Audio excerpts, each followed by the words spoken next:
Thursday, January the 24th, 2024. The Richmond Board of Education acknowledges and thanks the First Peoples of the Hunkaminam Language Group, on whose traditional and unceded territories we teach, learn, and live. Item 1 on our tonight's agenda is recognition of visitors, announcements, and trustees updates. So welcome everyone in the gallery and also those who may be joining us online.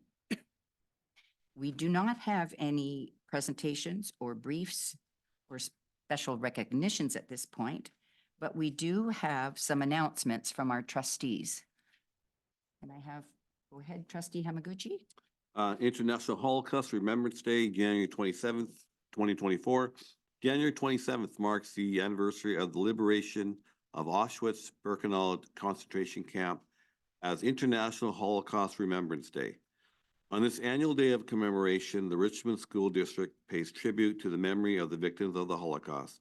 The district is committed to supporting those who identify as being part of the Jewish faith and will continue to develop educational programs and provide resources to staff and students that help prevent anti-Semitism and other forms of intolerance. Thank you. Trustee Wong. Yes, Madam Chair. The Richmond School District would like to wish everyone a happy and prosperous Lunar New Year.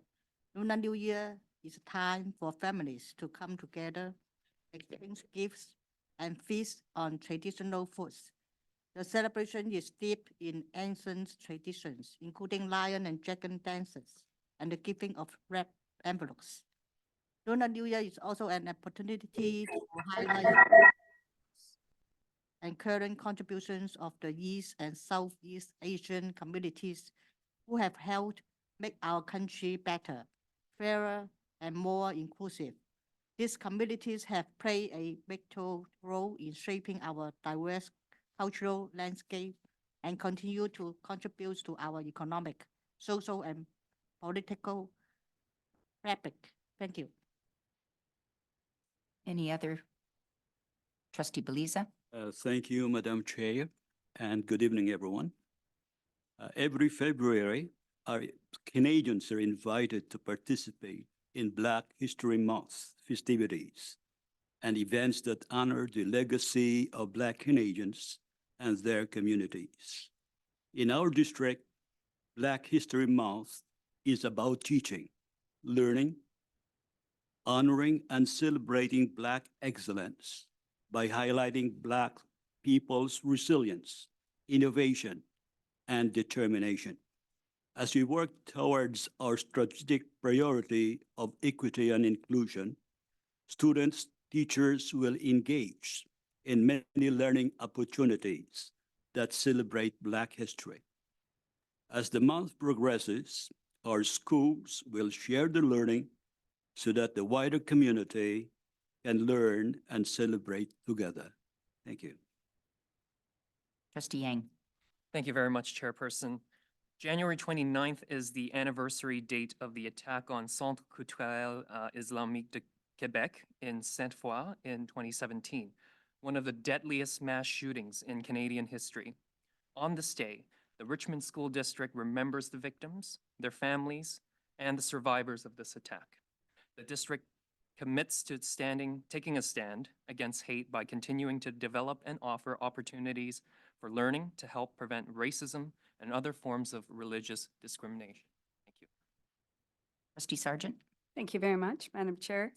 Briefs regarding the 24-25 annual budget will be accepted without prior notice at the February 1st, 2024 and March 13th, 2024 regular meetings of the board.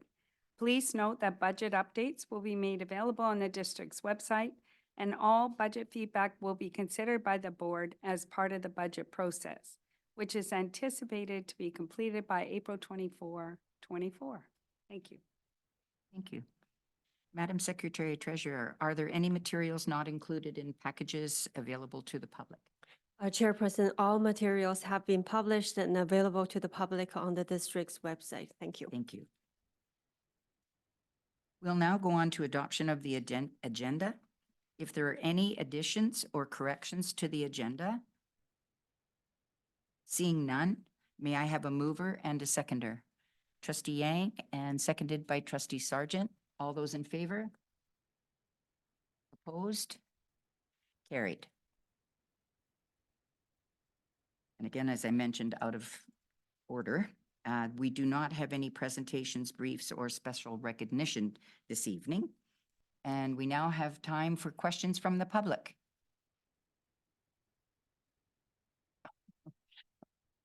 And not seeing any.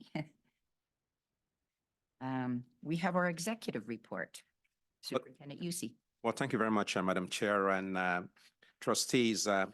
It's always a pleasure to reflect on the good work that is happening across our district. We're very fortunate to have a district of committed employees that work in our schools and in our central offices.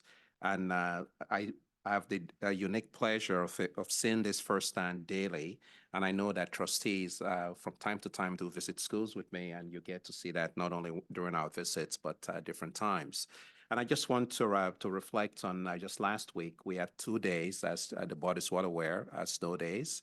And what was a challenging experience for in many places across our province, yet in our schools, in each one of our schools, steps were taken to ensure that students and families who may show up where there were staff there to ensure their safety. And we also had our maintenance and operations staff who worked tirelessly to ensure the access, that there was access into our school sites. And I'm most proud of the commitment of our staff in this district. So I know that the board certainly we're on the same page in terms of recognizing the commitment of employees in our system. And of course, the board is too well aware and quite familiar with this wonderful document, our strategic priorities and the strategic plan and the 5 priorities that continue to inform our work going forward.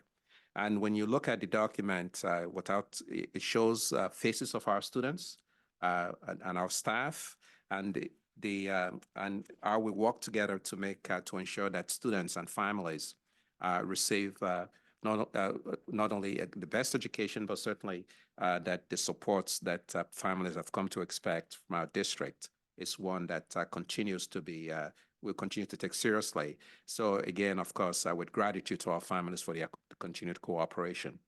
I had the distinct opportunity of meeting with some of our student leaders in our district. The Table 38, appropriately named, of student leaders, representatives from student councils from our 10 secondary schools.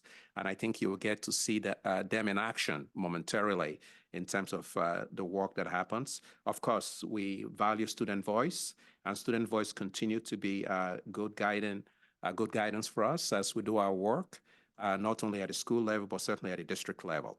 So at this time, I'd like to invite Assistant Superintendent Macmillan to provide some remarks around our student voice with Table 38, and then to introduce the video that you're about to see. I know you'll be excited to see our students in action. Thank you very much, Madam Chair. Good evening, everyone. In the upcoming video, I'm excited to share how Table 38 serves as a platform for students across our schools to come together and allow their voices to be heard. Table 38 is designed to activate student voices, providing an inclusive space for sharing ideas, observations, and input on our district and school decision-making processes. In alignment with Strategic Priority 5, Goal 3, this video highlights the significance of fostering a connected learning community where our students' voices are not only encouraged, but integral to our work as a district to foster strong education environments and communities of learners. I'm pleased to share this video as we explore how Table 38 empowers our students, nurtures leadership skills, and strengthens a shared commitment to providing the best education possible for all of our learners.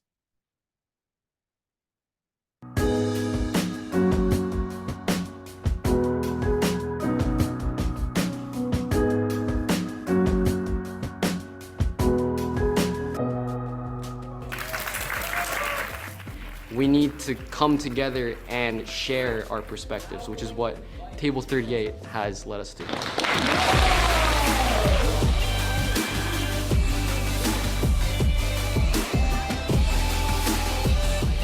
Table 38 is an event where all student councils in the school district, they come together and then they voice their opinions. And the theme for the Table 38 this year will be about inclusivity and how we can garner school spirit through our events as student council. Table 38 is valuable because it gives the students in our school just a chance to talk with other students from other schools.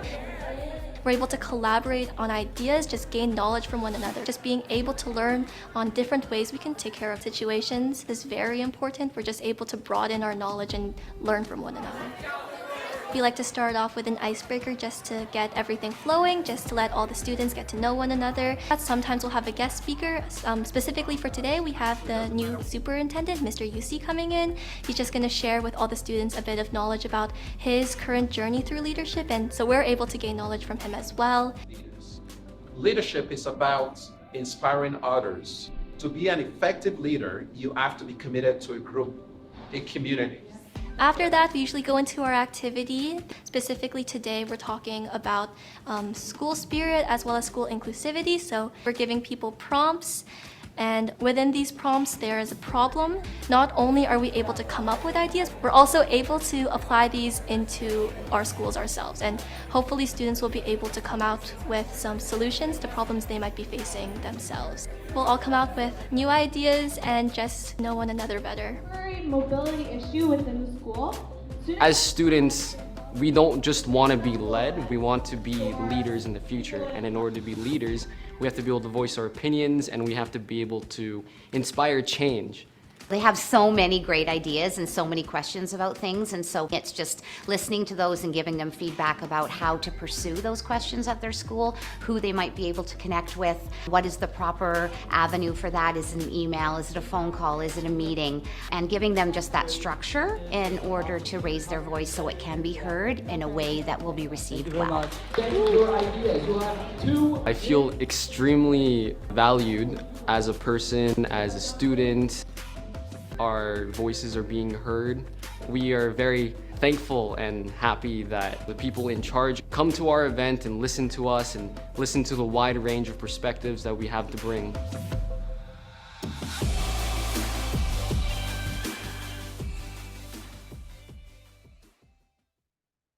Thank you, Madam Chair. It's wonderful. Any comments? Go ahead, Trustee Beliza. Thank you for that report. My question would be, talking of a greater voice, is it possible that Table 38 would be formed like a Supreme Student Council, where they can be considered like stakeholders, like what we have, the stakeholders that we have at present, so that they can be well represented and they could raise their voices like other stakeholders in our meetings, so that I would say it would be more of being official. There will be official recognitions of their voices as part of being a stakeholder. Thank you. Trustee Yang. Thank you, Chairperson. Just a quick comment. I certainly appreciate our superintendent and engaging with our student voice. Just watching the video now gave me a lot of flashbacks to when I was a student leader organizing all these Table 38s, and I have to say it's a very valuable opportunity for students to not only have that sense of agency to instill in them to drive for progress and change, but to also learn. And for me personally, I've taken many lessons from all these opportunities in the past, just to grow in leadership and fundamental skills, communication with others, critical thinking. It was an important piece to my journey thus far, and so I just wanted to recognize that and thank staff for their efforts. Yeah, looking forward to engaging with student voice this school year as well. Anyone else? Okay. Now we're at the stage of approval of minutes. There is a record of, record of an in-camera meeting of the board held Wednesday, December 20th, 2023. I'm now looking for, and the regular meeting of the board held Wednesday, December 20th, 23. And we're looking for approval. Are there any, do I have a mover and seconder? Trustee Hamaguchi, seconded by trustee Wong. All those in favor? Opposed? Carried. Thank you. We don't have any business arising from prior minutes. We have some new business, the budget process. Report from our Secretary Treasurer. Madam Secretary Treasurer, please go ahead. Thank you, Chairperson. So the district has started the annual budget process for the upcoming school year. The budget will continue to place priority on aligning the fiscal plan with the priorities and goals outlined in our strategic plan. And that is to focus on our learners and the student success. So the budget consultation process provides an excellent opportunity for our education partner groups and our community members to actively participate in shaping the budget plan for the upcoming school year. Members of the community certainly are encouraged to submit your feedback or ask questions through our budget feedback email. We, instead of me talking about the budget here, repeat my budget presentation, we feel at this point it's appropriate to play a video to show a summary of the district's annual budget and the budget process. Thank you, Chairperson. Thank you.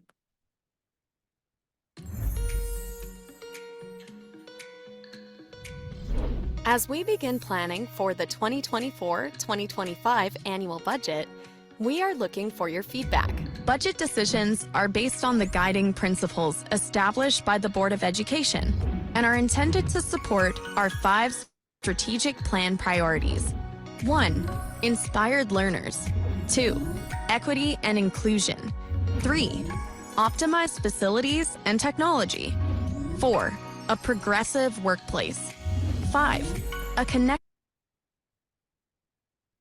Total annual budget is around $355 million and is comprised of 3 key areas: the operating budget, the special purpose fund, and the capital fund. The operating budget is the largest portion and consists of approximately 74% of the total budget. The operating budget is allocated to meet the district's operating requirements. Let's look at this in more detail. 84% of the operating budget is allocated to fund school operations. School operation costs include teacher, administrator, and support staff salaries. It also includes the services and supplies that are needed for managing our schools. 3% of the operating budget is allocated to district administration. District administration costs include board governance and central administration salaries. 12% of the operating budget is allocated to the maintenance of our school buildings and our information technology infrastructure. And 1% of the operating budget is allocated to busing services. Overall, 91% of the operating budget is used to cover the cost of employee wages and benefits, and the remaining 9% provides supplies and services that are necessary for day-to-day operations.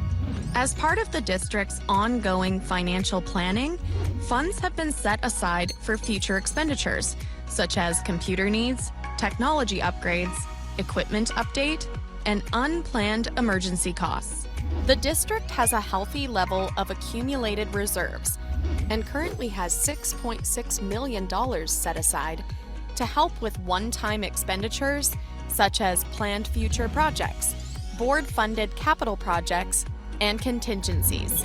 The Board of Education would like to gather input from the public to help guide their budget decisions. Please join our conversation online at sd38.bc.ca/budget feedback. Here you can provide feedback, ask a question, see our budget consultation timeline, and learn how the district's budget works to ensure every student in our district is successful. We look forward to hearing from you.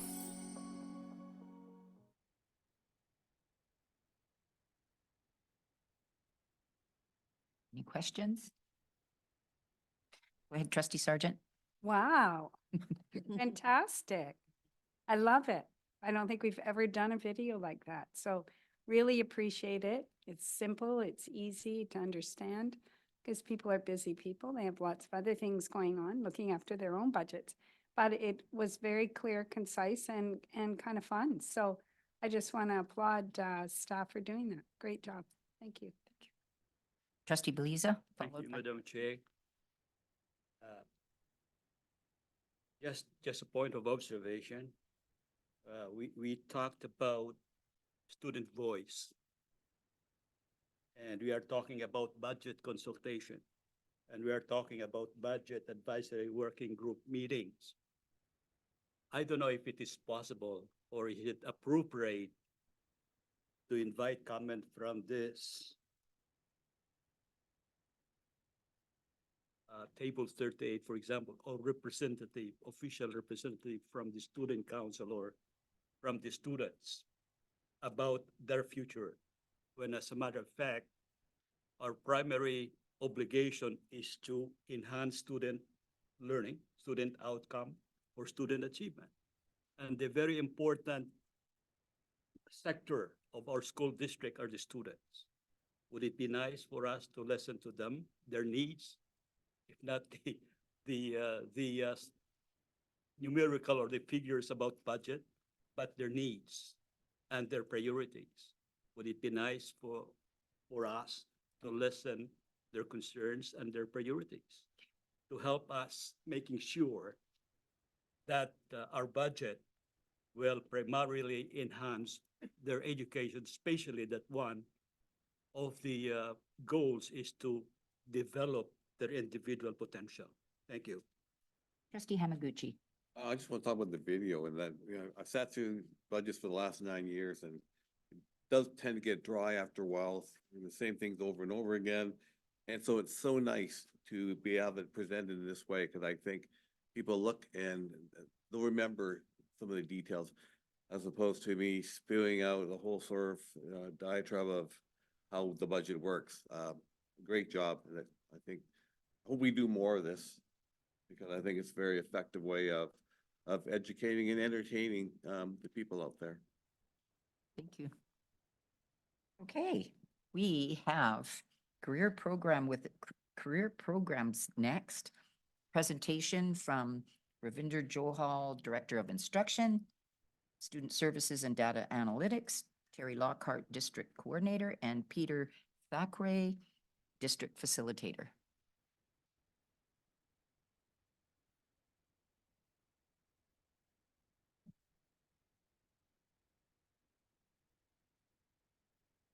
Thank you, Chair. Good evening, everyone. It's my pleasure to introduce the school district's career program staff, Terry Lockhart, District Coordinator, and Peter Thackeray, District Facilitator, to provide this presentation at tonight's board meeting.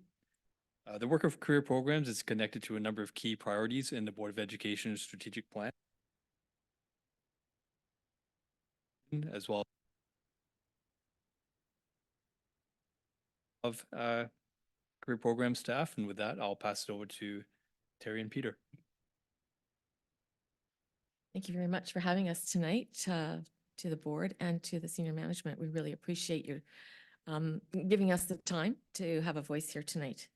So we have a number of items that we'll be covering in our little presentation that you will see there. I believe you all got a copy of our brochure that we offer to schools and to students every year. We have a new version that we do every year. We'll be talking about partnerships that we have. We'll show you a few pictures of some students in action and let you know about how we connect with schools, and then tell you about a few other student opportunities.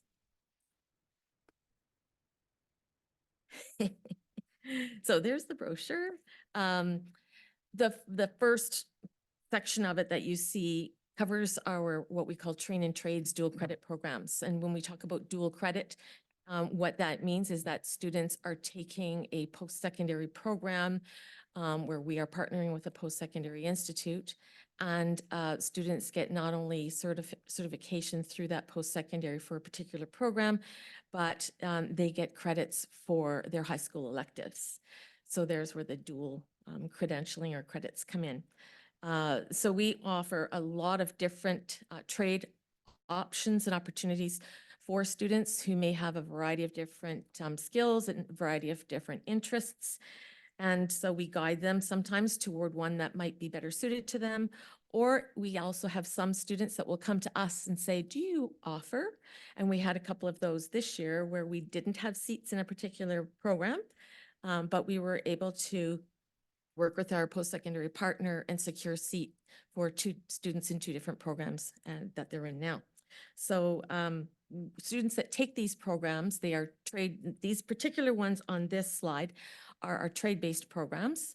And the trades are, the certificates are issued not only through the post-secondary, but Skilled Trades BC. Skilled Trades BC is the governing body of all apprentices in the province. And so our students take a level 1 foundation. Each trade has about 3 or 4 different levels. And then if it's a Red Seal program, then they write their Red Seal. That typically takes about 4 years to do.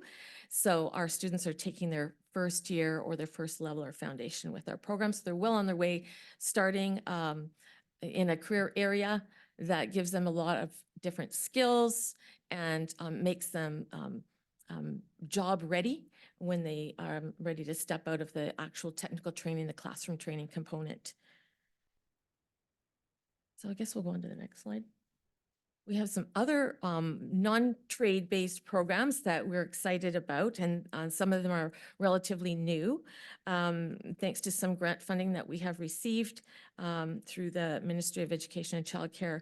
We have been able to offer early childhood education assistant certificate, and we ran that program for the first time last summer for 16 students. We initially had spots. We said we were going to run it for 10 students, and we had 24 applications, so we were quite excited. And so we reached out to the ministry and said, can we rejig some of the funding, and could we bring on a few more? So we had 16 students last summer.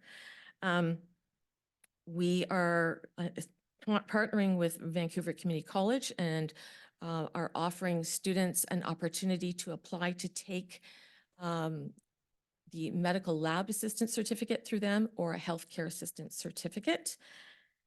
And then we are also excited to have our first ever co-op program in School District 38. And a co-op is defined by having a grouping of subjects that are related into a particular area. And then that coincides with taking a work experience, a volunteer work experience course. And so that is running out of Burnett Secondary. It's a manufacturing and engineering co-op, and that is starting next week. So we have 16 students starting with that, and they're representing 6 different high schools in the district for the second semester of this year. Students can take that in grades 11 or 12. The other thing that we do have in this slate of opportunities is an opportunity for students to take one course, and our partner happens to be Kwantlen Polytechnic University here in Richmond. And so they take one academic course. It's their choice to an extent. We are trying to stick to offering a course after school from 4 to 7 p.m. And so there are about, each year, about 10 to 15 different courses that they can choose from. They'll take one, and that can get them started, get them exploring whether or not they want to go into a particular area. And another one we're excited about, it's through some grant funding through Scotiabank Strive, Scotiabank Scotia Rise program, is called Strive.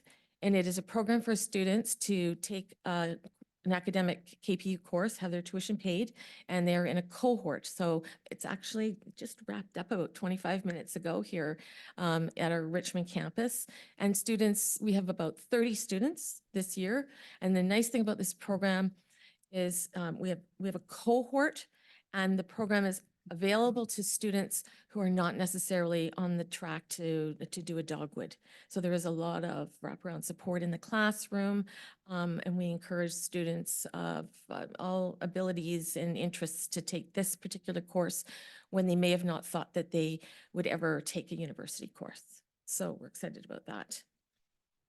So these are some of our post-secondary partners. And then when you look at that actual brochure, you can see in the corner of each particular program which partner we have for which specific post-secondary school. And then, of course, Skilled Trades BC is a big part of career programs in BC and in any school district that runs dual credit trade-based programs, because they're the ones that, again, if you actually were to go on their website, you could see the curriculum that our students are taking, because that is developed by industry. And of course, the Ministry of Education and Childcare.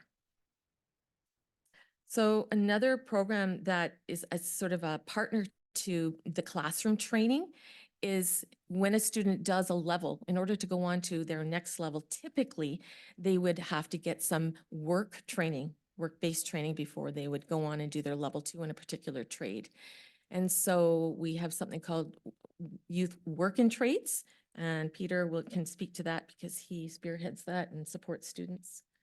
Yeah, so the Work and Trades program is kind of the counterpart to the technical training they do with all the skilled trades, like the train and trades programs, with the ones we talked about, where they're going to classes, they're going to BCIT, to VCC, or even Palmer for the piping program, plumbing program we offer there, or Richmond High, which is where they're doing the professional cook program. So the students, in addition to getting the technical training for their levels, they need the work experience. And so for the kids that are really keen, they can go and get jobs and actually get credits for the work that they're doing. And it's a great incentive where they're able to go, and I've got, actually, if you go and eat at Earl's or the Keg or Cactus Club, we've probably got students in the kitchens there that are preparing the meals, and they're learning on the job how to become, chefs, become professional cooks. And so the hours that they get are a valuable part of the progression in that trade. So they need to get those hours in order to move on. And so they're able to do that while they're in high school and get credits for the work that they're doing, up to 4 senior credits, or courses rather, which is 16 credits that they can get. And so it's neat because we get to work with the employers, we're working with the students, and sort of making those connections. And the kids that are doing it, it's a great way to see them growing up, because now they're getting experience, because a lot of the students that we see in schools, I go and I'm doing presentations, but some of these kids are really, they're mature in the way that they're approaching their learning as, in the workforce. They're going out and getting jobs and growing in that way. Plus they're getting the credentials that they want for school and the experience that they need to work and progress in the trade. So it's very quite exciting.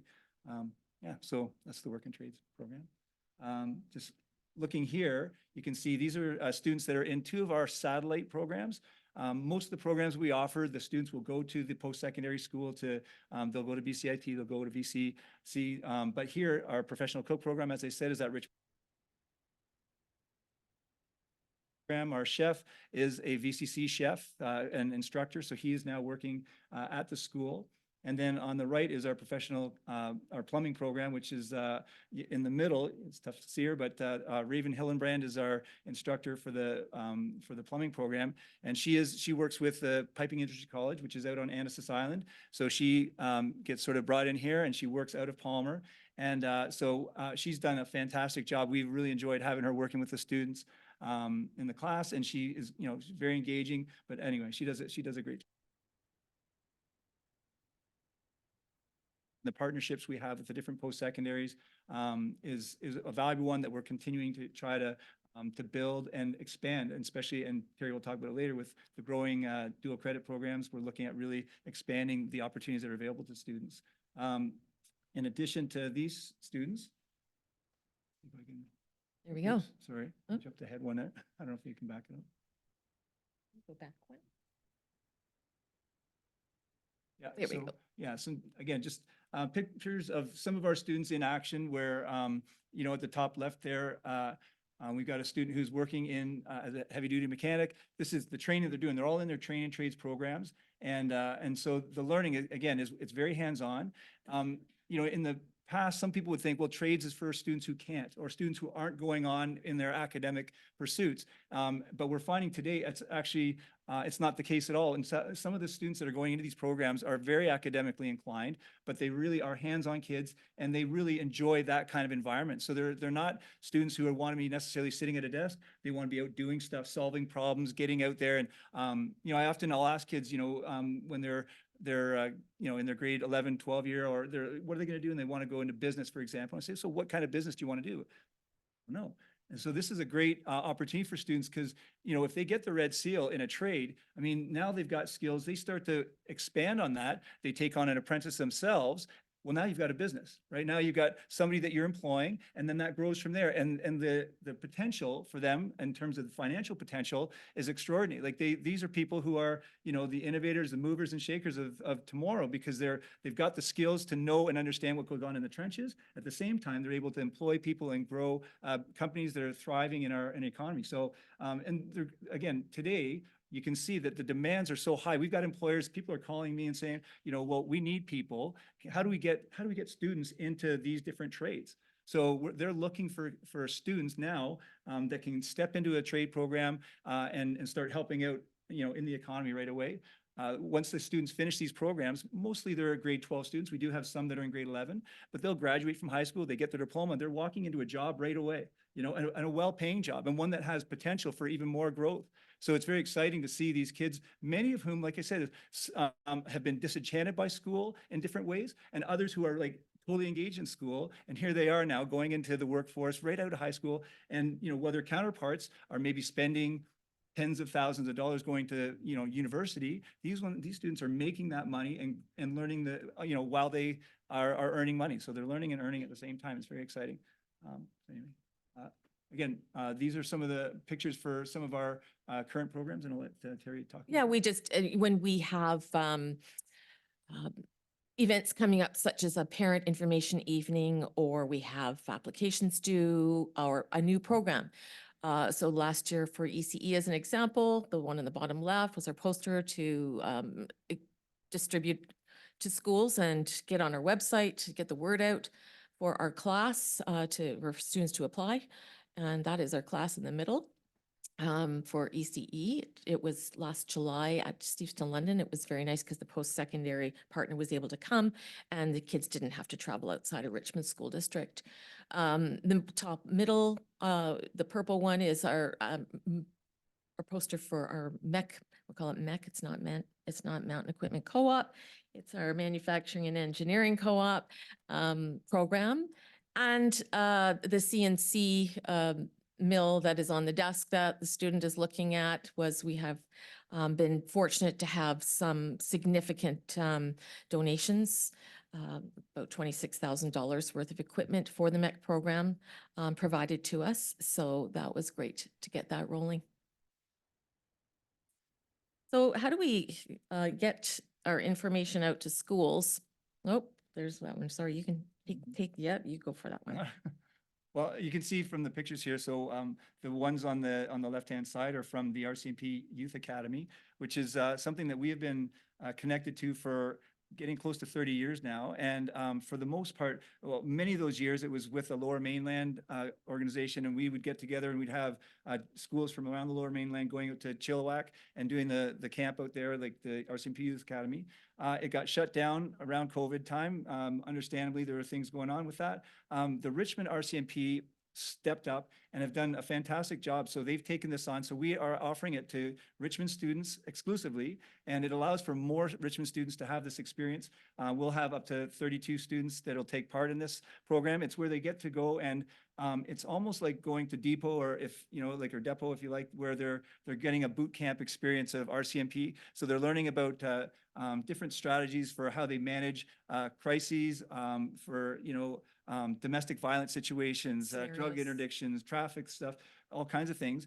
So they're learning about that, but they're also doing drill, and they're doing some experience. General, the RCMP Youth Academy has been a great thing. We've changed this year. We've moved it. So we were running it during the school year. We've moved it this year on the request of the RCMP, just because of staffing reasons, to the summer. And we're going to see how that works out, because getting students involved at that time of year might be a bit more of a challenge, because many of them are either traveling or they're working and things. And it's a week-long experience that they're going to have. But we're hopeful that we can get a good turnout and still make it go.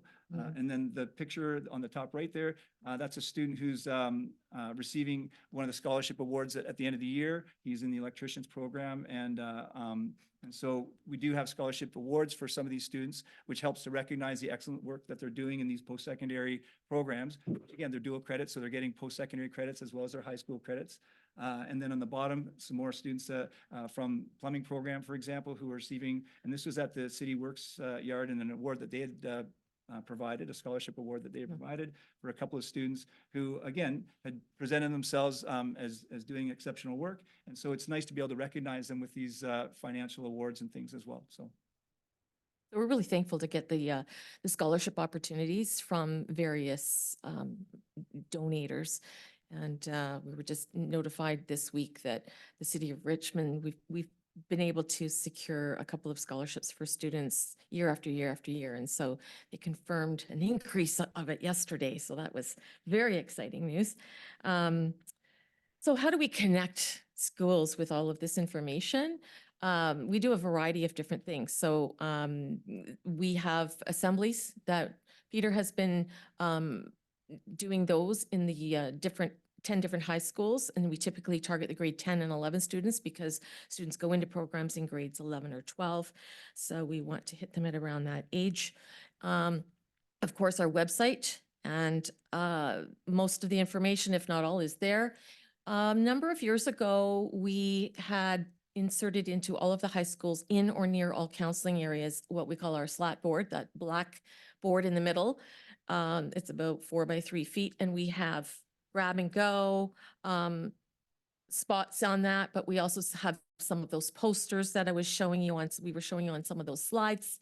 On the first and third Thursday of the month from November to March, we hold Q&A session drop-ins on Zoom. So Peter runs those ones and awaits attendees on Zoom. So he's available for anybody to just drop in anytime between those times. Visits to the secondary alternate programs and connections with the Indigenous support teacher. We are, whenever any opportunity comes across our desk, we forward those. And we're excited that we've got 2 students from our Station Stretch program starting in a few weeks doing what is called a VCC sampler. VCC was able to secure some grant funding and offer different school districts some funding for students to basically sample a few auto service trades. And so it's a 12-week program. They'll get 3 high school courses if they are successful with the coursework. And then, of course, just regular, pretty much daily contacting us. We had at least 4, I think, today. And then PA announcements, just saying, asking our career advisors, could you please put on the PA that the RCMP Youth Academy application is due on, which happens to be this coming Tuesday, or that we have an information emails, mass emails. We ask the schools, we write the email, and if there's something coming up, we ask them to email families, specifically grade 10 and 11 typically, unless it's something that would apply to all 9 grades. Information sessions. Last night we had our health career ones with the 2 VCC department heads for the 2 programs. And last week we had the ECE one with the ECE program coordinator. And then this coming on the 31st, for anybody that is interested, please check our website. We have our Zoom meeting that will cover all of our programs, and it is on the 31st from 6:30 to 7:30 p.m. So that's how we get the word out with our posters and such. And then you can see an example of some of the posters on the next slide that are on. There you go. So those are on the slat boards, and they've been sent out to all the schools and so on. And so we email the passcodes only to the families, and then the middle one is for our event on the 31st. So some other opportunities, we've discussed the ones on the left. On the right, within schools, there is a program called WEX, or Work Experience, where students have an opportunity to explore a particular area and do volunteer work. It's a program by the Ministry of Ed, and students get a course and 4 credits for that. And not every school offers it, some do, but that is an opportunity for students. And then also something called skills exploration. Palmer, McMath, and Burnett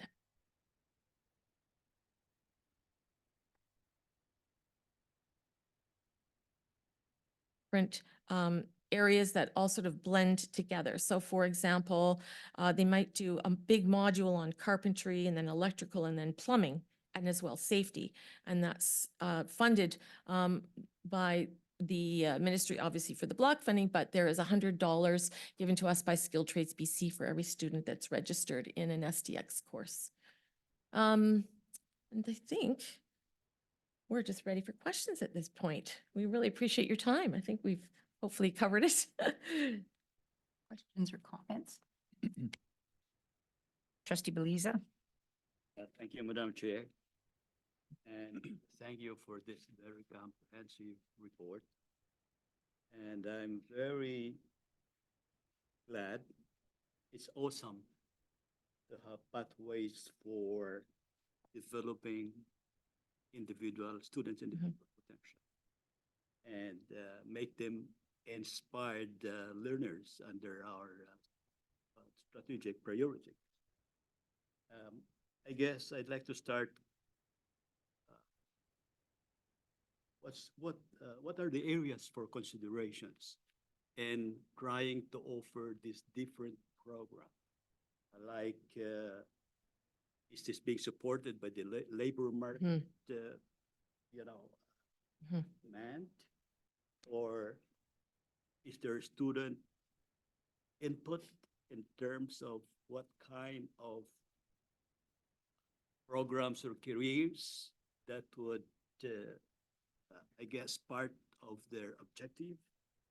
And what are some of the logistical considerations that the district will be able to support and enhance student learning? So the ministry has, for the last number of years, like last year, put out an opportunity for districts to propose in a grant for a program or programs or a course for healthcare, because healthcare, as we know, is greatly in demand. And prior to that was the early childhood education opportunity for districts. And again, that was based on labor market demands. So whenever we get opportunities like this come across our desk to apply, part of that entails what are the labor market demands in your region? And we have to declare that and research that in order to, to satisfy, the grant ask. And so we're definitely looking at that and considering that within the region. Mm-hmm. Trustee Hamaguchi, followed by Trustee Yang. Okay. I was going to give you a glowing testament to your program in that the hairdressing program, you offered that a while back? Yes. Has it been discontinued then, or? You should say that.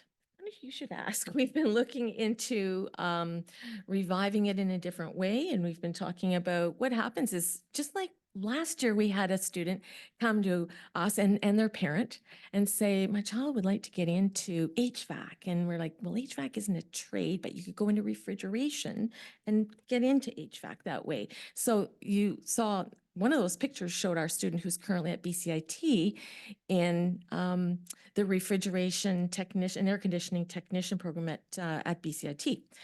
And so we have things like that happen. And Peter and I have both gotten calls from a parent indicating that their child is interested in hair. So what we do is we get on the phone and we ask our post-secondary partners, can we get a seat in your program? And we're actually right in the midst of doing that. We've made calls around to other school districts to see how it's going. And we're doing sort of our due diligence that way, but we anticipate that we'll be able to offer a seat or two for hair in partnership with VCC. Took the program and it run. What we're finding. And we like to sort of iterate to families and to students. You're not, we always say, on the tools for the rest of your life necessarily. And like to point out that the people that we're dealing with at our post-secondaries, for example, when we deal with Kwantlen and their Trades and Technology Center, the dean was a tradesperson. And we have a partner who helps with some of the work aspect with PCL Construction, and he's in HR with PCL Construction, but he's a carpenter by trade. So you don't have to stay on the tools. It also doesn't limit you from going and taking one of our programs and deciding down the road, I think I'd like to go and do my degree at university, because these represent high school electives. And so they are not things that limit you, they open doors. Yeah, just like your One last question. I noticed on the electrician Common construction. Core program, Yep. it's held at North Delta. It is a BCIT program. So yes, it's called a satellite campus. And so it's BCIT, they own the classroom, a BCIT instructor, and we share that with Delta School District. So we have 4 students starting in a couple of weeks doing that program. So it's a little bit more convenient for them, but we call it a satellite campus because what post-secondary schools do is they will supply the post-secondary instructor and that to the school district and allowing the school district to implement the program on their school district site. So we have 2 of those right now. We have our Richmond High location has our professional cook program, and that is a satellite campus of Vancouver Community College for professional cook. And then the UA Piping Industry College, which is on Annacis Island, they supply Raven Hillenbrand, our plumbing instructor for the whole semester. We have students from out district coming to here to No. take our programs? No, not at, not. Some of the, like, the reason why is because, yeah, we are able to get more seats with North Delta to have the kids doing the BCIT program. If other districts were looking, like if they didn't have a program they were looking for somewhere, then, you know, it could be possible, but so it's not an impossibility. It's just, Okay. it's just more a matter of convenience. It's closer for the kids to get there, and we are able to get more seats in that program, like to have guaranteed seats for students. Great, thank you. We're all very cooperative around the Lower Mainland with our partnerships, and we're meeting all the time and talking all the time and sharing seats sometimes. So for example, with some of the programs that you see there that are fully on campus, we say own 2 seats typically in each program. But if another school district has 4 students interested in the program, they'll call up different districts and say, do you have anybody in your program? Can we borrow your seat this year? And we do that. We're very collaborative that way. And that's how this electrical came about, is that it wasn't always a full program and they wanted it to be more full. And we thought it was a better location for our students to not have to go all the way to Burnaby. And so it's worked out really well. So we kind of share it. Yeah. Trustee Yang. Thank you, Chairperson. Just wanted to say a big thank you to the 3 of you, Rav, Terry, and Mr. Thackeray. I think much have been said about the benefits of this program. And I think one of the things I really like the information that you've shared with us is the willingness to be flexible with students and to provide that what it sounds like one-on-one support, right? Because every learner has their own needs that needs to be addressed. So fantastic work. You know, at the end of the day, we're providing a very a range of options for students across our district to make sure that our programs and our offerings are diverse, and you know, it's not one size fits all, like you mentioned. You know, I think the days of priming students to be on a single path from high school to university, I think that's been rethought and reformed, and so we really want to hone in on that opportunity to provide those options for students. And the options itself, right? We're talking about healthcare, tech, manufacturing. I mean, these are the jobs of tomorrow, the future, right? For our students to be training that early on to, you know, gain access to good paying jobs down the road, I think that's very valuable for themselves, for the economy, and for our society. So, you know, and one note I do want to make is that, you know, hearing from you during education committee, I think, you know, with all these programs, there are certain challenges as well, right? For students to, for example, get to North Delta or Surrey and Burnaby and what have you. So I think it's prudent for us as a district to support those students who have those barriers so that they can succeed. And I think that's where the flexibility comes in as well. Thank you for that.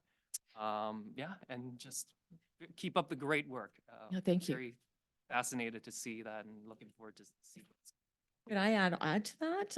Just to let you know that what's nice is that with Skilled Trades BC, they fund these programs, particularly the trade. And every year we have to put in what's called our forecast of what we think our ask would be for funding. And one thing that they have added is, an area where we can ask for funding to support barriers that you're speaking of, like financial barriers, travel barriers to buy a bus pass, which we have done for students based on this funding. And a lot of that falls onto the planning and facilitation that you folks do, right? So thank you very much. Keep up the. Thank you. Trustee, oh, I've just got Trustee Wong and then Trustee Sargent. Thank you, Chairperson. My question is that the Connect network, is that you say that the email, the parent and the student. I think the important thing is the parent. So because you go to register, so still need to parents to sign and get the parent know how to help the kids, maybe drive them, go there and pick up them. And are you sure, or is that how many email addresses belongs to student and belongs to the student, the parent? Well, I guess the school, we rely on the secondary schools for their, being able to connect that way to use what they have through MyEd. Yeah. And one thing is that is qualified for the grade 10, grade 11. So I suggest is that if you have a brochure and actually can send out at the grade 9 student at the semester second, right? We get them bring home and have a time to discuss with the parent. Yeah, and have a time to share what they want and get the student have a time. Otherwise, at the grade 10, so just deadline when they want to get that, the deadline register already, right? So like, and as Terry had mentioned earlier, they have, like every high school at the counselor's office will have like the slap board, and on the slap board, all these brochures are available to the students so they can get them. But are you saying that we should mail them out or are you? Mail out is okay. Mail out is very expensive. Yeah. So this is where they can access them. Maybe every classroom put a file of that on classroom for that what student they take home. Yeah, They are available on the website too. Yeah, no mail out, mail out. Yeah. I might get it right. Because that's a very useful. Yeah, that's a great. Thank you. Thank you for that. Yeah. Thank you. Trustee Sargent. Thank you. Well, I've always been so very proud of our career programs, and they just keep getting better. And when I listen to you, I really note your passion and your care for young people and the flexibility. And I think that's what we can stand strong about. And our reputation of our career programs is we're student focused and we're flexible and we're trying to make it work. And so I really got that tonight about how you want to see what students need. You want to see if you can make it happen. And then I just want to applaud, and I know you used to have evenings where you brought the sponsors and thank them, but I really want to thank the partners that come alongside, because sometimes I know it's not easy and it takes time. A lot of them kind of were thinking, well, maybe we'll take them once they're finished and that will help us. But I really want to applaud the partners that come alongside, who say, you know what, this is important, and see what I can do and offer you some scholarships and stuff like that. So if there's anything the board can do in that regards, as far as thank yous or things like that, I think just let us know. But again, the team, Terry, you're still as passionate as ever, and really appreciate the care that you give to this. Thank you. I have a comment and a question. My comment is further to what Trustee Sargent said. I remember years ago when it was day one and you did your your schooling at your catchment school, and then day two you went to plumbing somewhere, you went to electrical and cars. And when you presented at Education Committee, and I thought, whoa, when did this happen? This is incredible what you're doing. It's just, it's amazing. And I'm thinking, is it the two of you that do this? Wow, that's amazing. Um, We rely on, sending out emails and asking administrators and the career advisors to disseminate information. So we do appreciate that for sure. Yeah. Well, that must, I mean, like, as again, trustee Sargent mentioned, your passion, that must be, again, picked up by everybody that's around you within the schools and so on. I was just curious, my question would be, do the counselors, like, when the grade sevens go over to the secondary schools Mhm. and for their orientation or whatever they call it, would they see something like this for future? Or is that a little bit too far?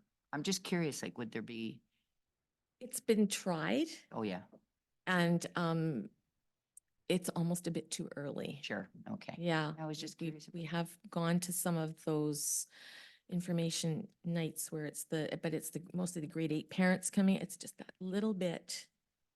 Sure, sure. Yeah. Wow.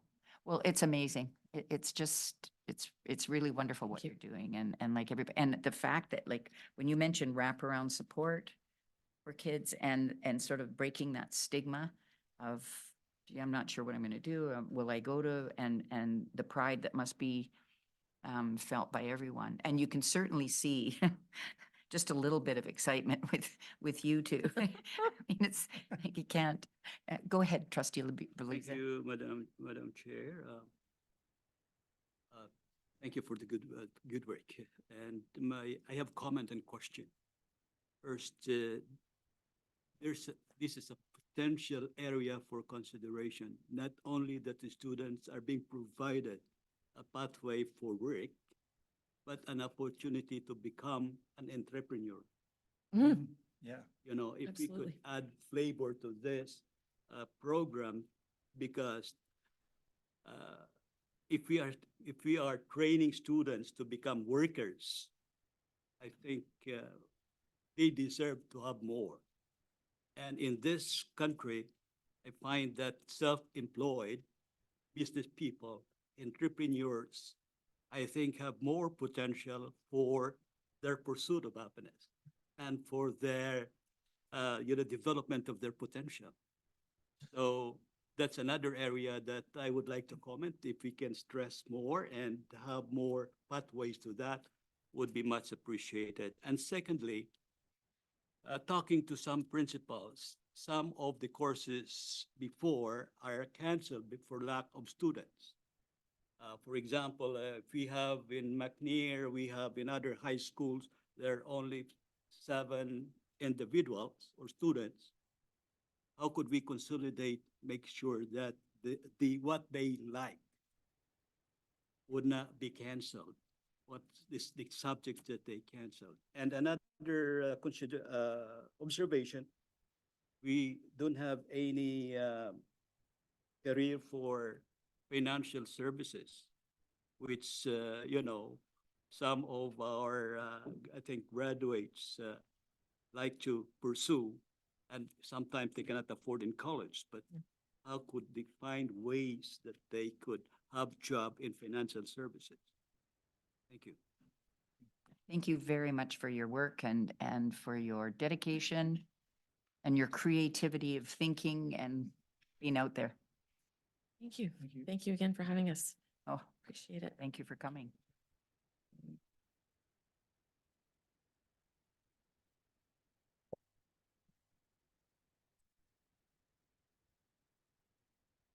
Wow. That's amazing. Okay, we're back to questions from the public, an opportunity to come forward.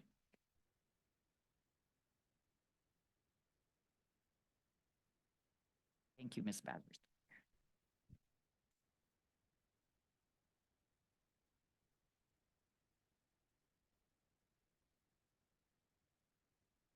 Great. Liz Baverstock, President Richmond Teachers, and really enjoyed that presentation tonight. And I also did enjoy the video. I think I will be making sure that our executive has a look at that, because I think it does a really good job of kind of explaining all the different areas of the budget, which, you know, unless you live it, it's doesn't always mean the same thing. So, but my question actually is in relationship to the budget process and the consultation process that you outlined. And at this time of the year, of course, you know, I'm preparing a brief for next month. It's in the works. I'm probably about 75% through, but you're always looking at ways to tweak it. And so that's where my question comes in is I'm not used to, though it's a couple of years in a row where we're seeing the growth that has happened. And I do understand that pretty much any growth that happens mid-year, the money that comes in is going to support all the staffing that's necessary. But my question really is there an opportunity, because I know that'll be budget amendments and I'm going to present a brief, but if there is any leftover funds within the budget year for people to put in that information, because I was thinking about leading my brief with, if there are any opportunities this year, here are a couple of areas that I would like you to give consideration to. So that's my question. Sounds so good. Thank you so much, Ms. Beverstock, and through the chair for this great question. You know, for the amended budget, it's no different from the annual budget process. We follow the same budget principles that the board developed in consultation with our educational partners a number of years ago. So the priority certainly is to align our resource allocation with the board's priorities and mandate by focusing on our student learning, focusing on our learners and our classrooms. So as you just talked about, you know, funding follows our students. We have a substantial increase over the last couple of years. Enrollment is growing, so funding resources are following our students and to serve their learning needs. Specifically, that means increase the teaching positions, including enrolling, non-enrolling teaching positions to fulfill our obligation and the provisions provided in the collective agreement. And also another major increase is in the EA positions to support our students with additional needs in our classrooms. And additionally, you know, nothing is cheap these days. Everything goes up in prices. So additional expenditures are provided for supplies and services, inflationary costs. Even our employee benefit has been increasing over the summer. You know, we received preliminary estimates in the spring budget. However, things continue to creep up over the summer. So yeah, and certainly with our teaching staff, support staff expanding, we do need to put in additional support for substitute costs for teaching positions, support staff positions. And the other thing is we can't forget our student enrollment is growing especially within the city center area.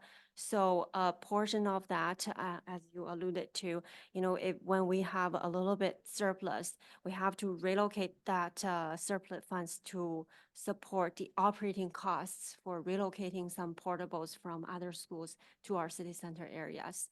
So after that, yes, we're looking at a balanced budget. So yeah, thank you for your question. Thank you. I'll figure out how I'm going to tweak my budget brief with that information. Thanks. Thank you. Okay, now we're on to standing committee reports. Audit Committee, Trustee Yang. Thank you, Chairperson. The meeting was held on Tuesday, January 9th, 2024, and the next meeting is scheduled for Tuesday, March 5th. Okay. And Education Committee, sadly, we had a snow day, so we weren't able to attend our Education Committee that day. But our next meeting is Wednesday, February the 14th at 6 o'clock. Facilities and Building, Trustee Hamaguchi. Our minutes of the meeting from December 6th are attached for information. We had a meeting last Wednesday Wednesday, January 10th. Our next meeting is scheduled for Wednesday, February the 7th at 4:30. Thank you. Finance and Legal, Trustee Sargent, please. Yeah, thank you very much. Our last meeting, we did have to cancel because it was also a snow day. And even though we meet by Zoom, we wanted to make sure our staff were available to support what was happening in our schools. And our next meeting is on Valentine's Day, Wednesday, February 14th at 10 a.m. I don't see trustee Tablotny. So trustee Yang, would you like to advise us on that? Sure. Thank you, Chairperson. Minutes of the meeting held on November 14th, 2023 are attached for information. A meeting was held on Monday, January 15th, 2024. The next meeting is scheduled for Monday, February 12th, 2024, 11 a.m. Thank you. Okay, item 11, we have our board committee and representative reports. Our next council board liaison committee meeting is January the 31st. And BCSTA.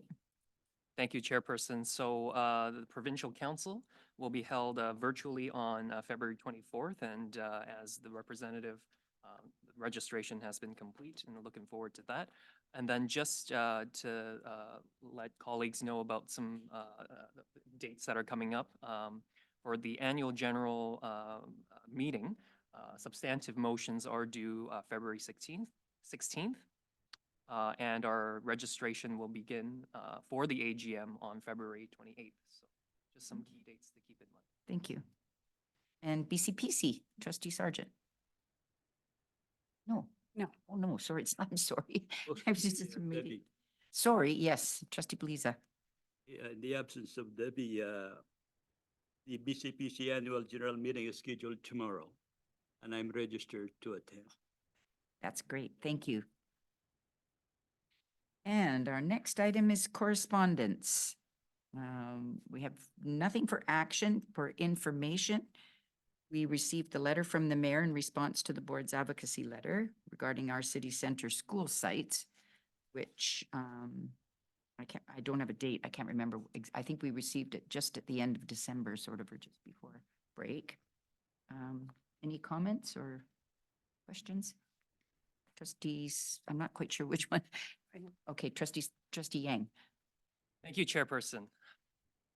So Chairperson, I really do have to say that the tone of the mayor's letter really is offside with previous commitments expressed by council with respect to regular communication between the board and council on this very issue of city center schools. We've met last May. That was our last communication, and I really thought that it was off note because of the positive tone, more or less, that we struck during that meeting last year, or contrasted with what we heard from the letter. I just wanted to highlight the importance of how we move forward through continued talks between our board and city council. You know, as we know around the table here, our issues in the city center are long-standing, and you know they've become more urgent than ever.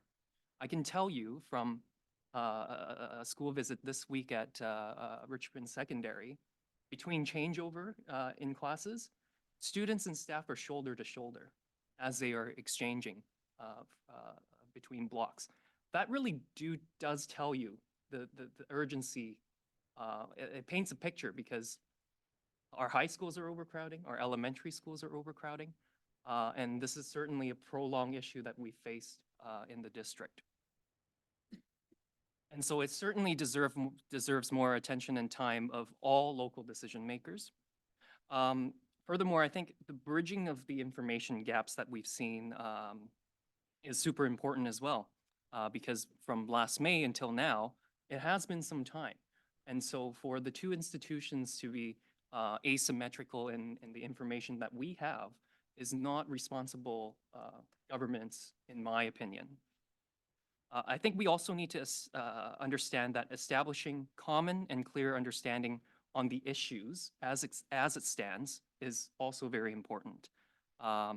Specifically, from our perspective, what we're looking for in official community plan revisions that the city will undertake in the matter of months, and any potential land acquisitions. I think everybody needs to be in the know and on the same page on these issues. And to that effect, I'm not entirely sure if City Council is completely aware of the depth of these issues. and the options that are discussed at this time, but they need to know. As well, over the last fall, changes to provincial legislation, Bill 44, these are things that the board, I would think, we're interested in knowing the information from the city, what their perspective is and what their response is going to be. And so to have that understanding on our end is also very crucial as we move forward to finding the solution to our problems. With respect to behind the scenes work between city staff and district staff, I have great respect for, because at the end of the day, those are the professionals that put the nuts and bolts to the plan that we're going to undertake. But that work has to be, in my opinion, in conjunction with high-level talks between local decision makers, this being the Board of Education and City Council. Because both the board and the council represent the public in making these important decisions for everybody and are ultimately accountable to the public. The public needs to know that we as a board are willing to continue these conversations in good faith, but we also have to recognize that this effort is a two-way street that requires two to tango, if you will. And at this point, I must stress again that it is no longer acceptable to have such an important issue in the community when we're talking about the overcrowding of our schools, for that issue to continually be left in the dark, in the back burner without addressing it at the decision-making level.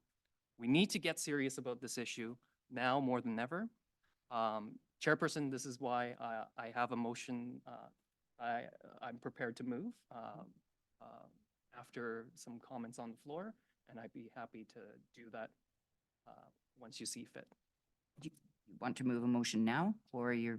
Well, I'm sure there's some further comments from colleagues, so I can certainly move that motion after everybody. Okay, Trustee Sargent. Thank you. Yeah, thank you, Trustee Yang. Well, we're not new at this game.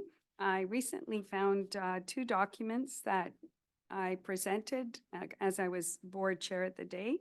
In 2007, when City Center Area Plan was being put forward as a plan, and we weren't even asked at that time for our feedback. We advocated at that time to give feedback, and we certainly did.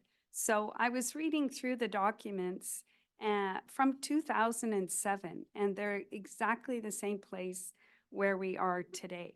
Nothing has changed. There has been no action taken, and we are left in the same place we were then, telling the City of Richmond that your plan of developing the city center core will encourage young people to move there, and for younger still people to live in towers, and that there is no plan, there was one word, school, on page 8, but there was no representation of where the young people will be going to school. We are now in 2024. We have gone through ad nauseum, meeting after meeting after meeting after meeting, with the same context as what is in this letter. Let's go back to staff. Let's talk to staff. Our staff has been working diligently for at least 10 years on this topic. Same with city staff. As Trustee Yang has said, we are governors of the system. We are elected, both our bodies, council, mayor, Board of Education, we are elected to ensure that we advocate for the needs of our community. We have been advocating for so long to tell people there are nowhere to go to school. We are here now.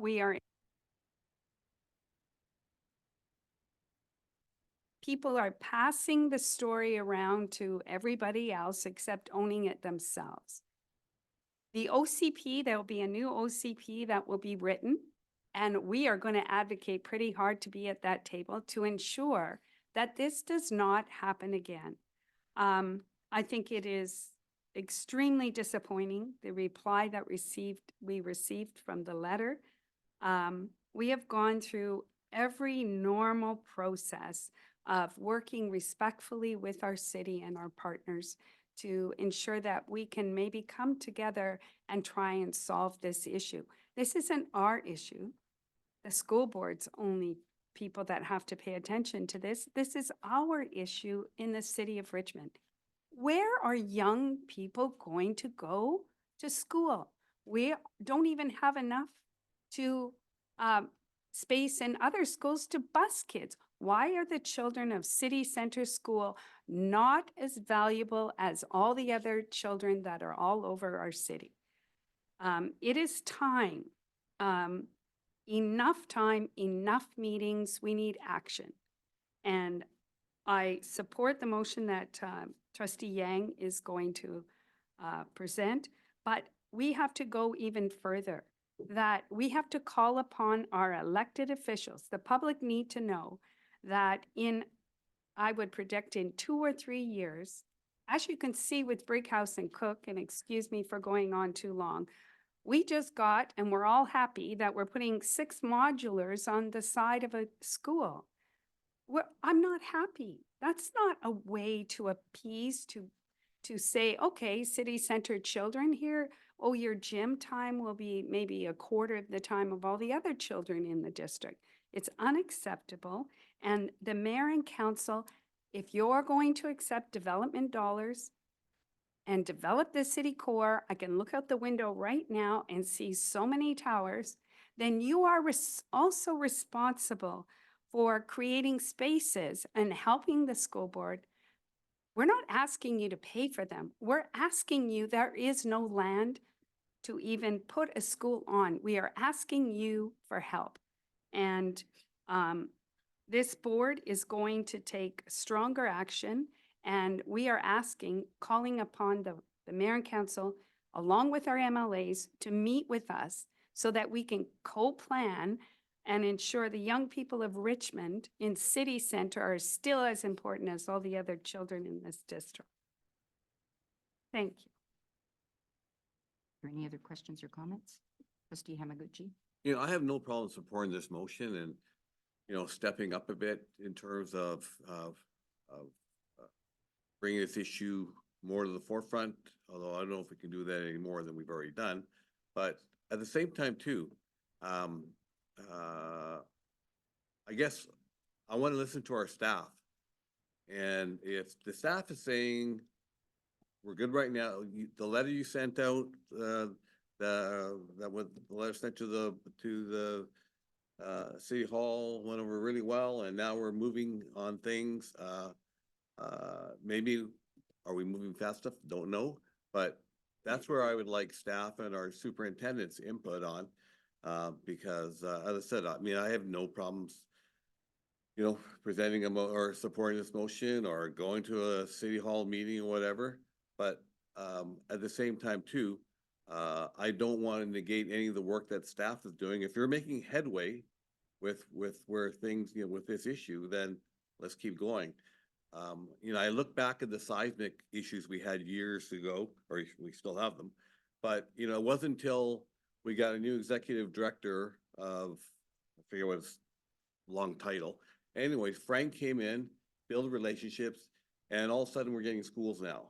And this is not a knock on any of the previous people who have worked in our district and everything, but we've, you know, some new superintendent and relatively new secretary treasurer. In terms of their relationship that they formed with the City Hall, don't know the exact, you know, detail or whatever, but you know, if our staff tells us we're not getting anywhere, then I wholeheartedly let's keep going, and let's step it up a bit.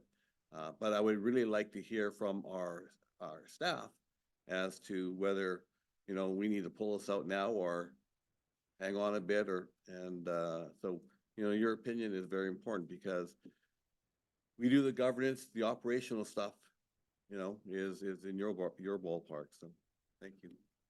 Superintendent Yusi, followed by trustee Beliza. Well, thank you very much. Through the chair, thank you for that, for your comments and for your question. Certainly, I think there's a recognition before I started in August that this is a longstanding challenge, and I know that trustees have spoken to the longstanding work that has taken place over the years.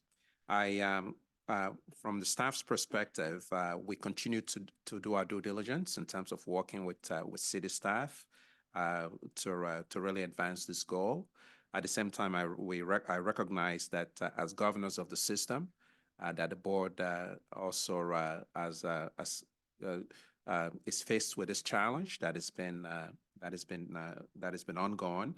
And I think we know today that while we have some interim measures with respect to our city center schools, with respect to the portables and some of the recent additions, which we are grateful for, we recognize that that's only an interim solution, that's not a long-standing solution. So all to say that as governors of the system, the Board of Education engagement with City Council or any level of government is certainly welcome. To the extent that we continue to work together, certainly staff will continue to work again alongside the board and certainly following board direction on this matter.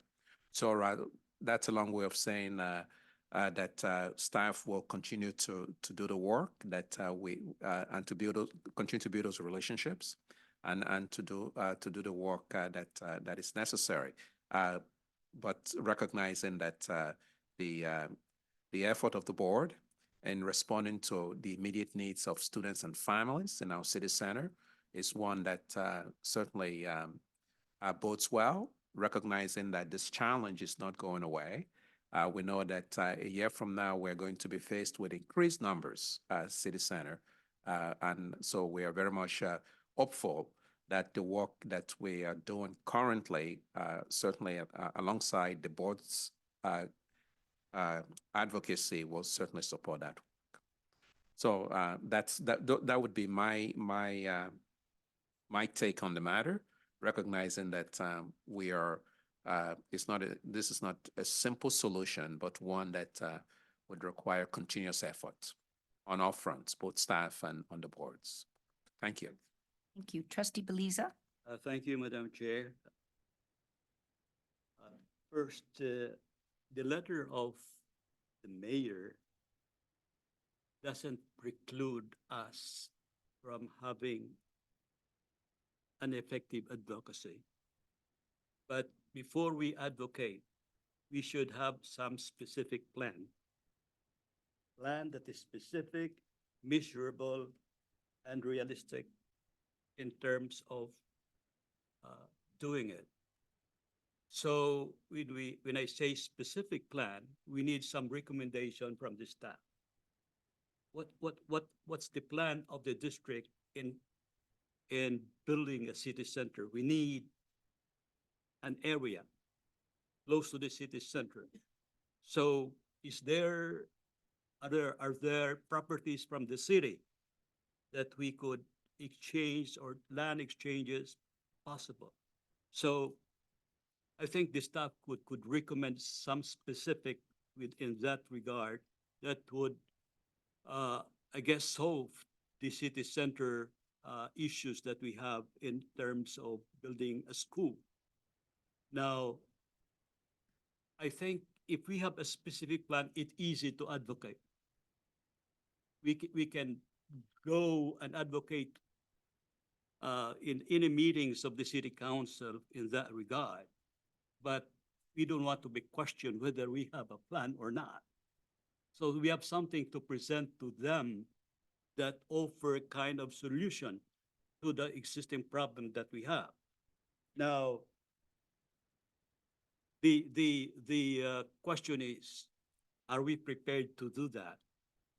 I am okay with all the recommendations or whatever we can decide, provided that we have a specific plan that would address the next question of the city or the council. Because to me, it would be preferred if we can have a plan that they could include in their OCP, rather than wait for them to have an OCP that would address our needs. So we should be more proactive, we should be more assertive, but we make sure that we have the plan. Thank you. I'm just going to mention with again, like what everybody said, yes, it's been a long time we've had. And I'm glad that Trustee Hamaguchi mentioned that, like, the changes that have also occurred once we had our, it's very different from the way it was before with Frank coming in and our people working together and what have you. And yet again, still we're in a same situation type thing. I think it's incredibly important because we won't get anywhere if we don't work together with the city. We have to be firm, we have to be professional, but we have to also make sure we're not doing an us and them. We need to be wise. We need to be well-informed by our staffs working together, which they've always been very, I think, upfront with us as to where they're standing. But I think, and I feel strongly, I do believe that with our professionalism and what we will provide and what we learn, listening to our staff, what they will bring to us, what they've brought to us so far. And then in that meeting that we have again with all of us in the same room, we are going to put that and we'll strategize and all of that. But I think it's really, really important that we don't lose ourselves in the past. Be wizened by it, of course. I'm glad you found those letters and presented them, but we need to focus on going forward and what we need to do. So please, yes. Thank you, Chairperson. So with that, I'll just put the motion on the table. I move that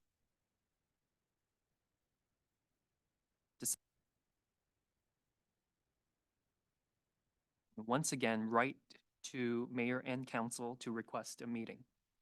And if it's seconded, I'll just have some additional comments. Seconded by Trustee Sargent. Thank you.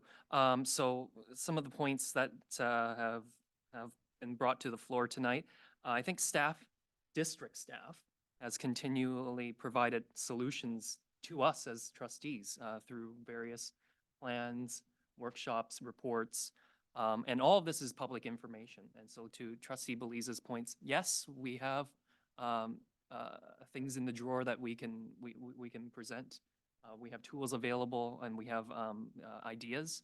But the key is that needs to be succinct and that needs to be consistent between staff and between decision makers. And what we're doing by requesting a meeting is to build that, again, like my comments earlier, to build that common understanding at this point. So yes, staff work and trustee advocacy should be done concurrently and is not mutually exclusive.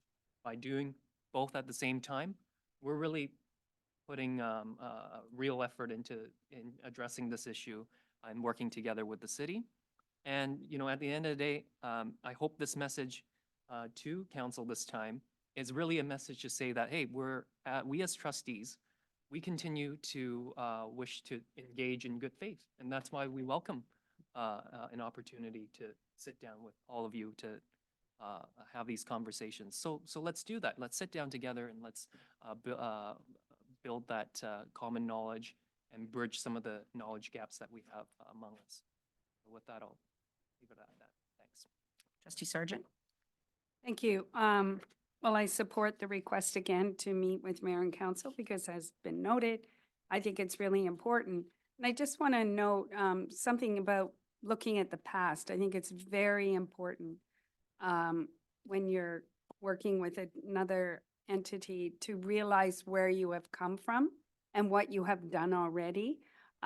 What I find quite frustrating is 3 months will go by, 4 months, 6 months, a year, 2 years, and we're in the same place. So when I brought forward and I shared with my colleagues what happened in 2007 was because the board of the day, which I take very seriously, each board's work, was really trying to say, there's an issue here, and I will say in 2024, nothing has changed.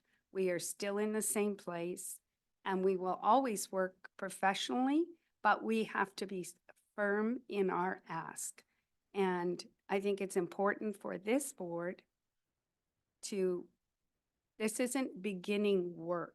We're not day one. And I think it's important to build on what other boards have done in order to move the pendulum.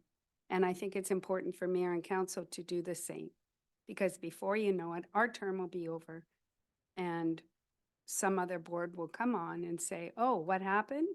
And they'll begin again. So I think it's really important and respectful to acknowledge and recognize previous boards in their work and build on that. Thank you very much. Trustee Beliza. Thank you, Madam Chair. Just a comment. I am okay in favor of having a meeting.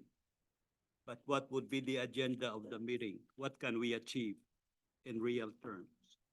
If we don't have any plan by ourselves, what would happen?